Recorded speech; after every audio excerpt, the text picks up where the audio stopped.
হযরত মুসা আলাইহিস সালাম বলছিলেন যে আল্লাহ তুমি নাকি ঘুমাও না। মুসা আলাইহিস সালাম তো খুব আদরের নবী, আল্লাহ পাকের খুব আদরের নবী, দারুণ আদর। আল্লাহ পাক বলছেন মুসা আমি তোমারে আমার জন্য বানাইছি। সুবহানাল্লাহ। কোরআন শরীফে আছে আল্লাহ পাক বলছেন মুসা আমি তোমারে আমার জন্য বানাইছি।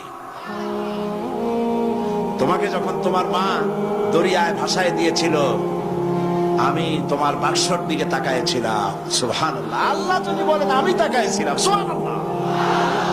তোমারে আমার জন্য বানাইছি।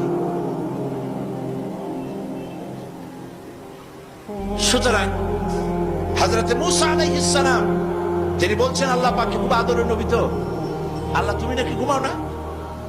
আল্লাহ কয় তুমি বিশ্বাস করো না? হযরত মুসা আলাইহিস সালাম বললেন আল্লাহ অবশ্যই বিশ্বাস করি, তবে বুঝি না বিষয়টা কি, বুঝি না কেমনে না ঘুমাই পারে, বুঝি না। আল্লাহ আচ্ছা ঠিক আছে, তুমি যখন বিশ্বাস করছো তখন আর অসুবিধা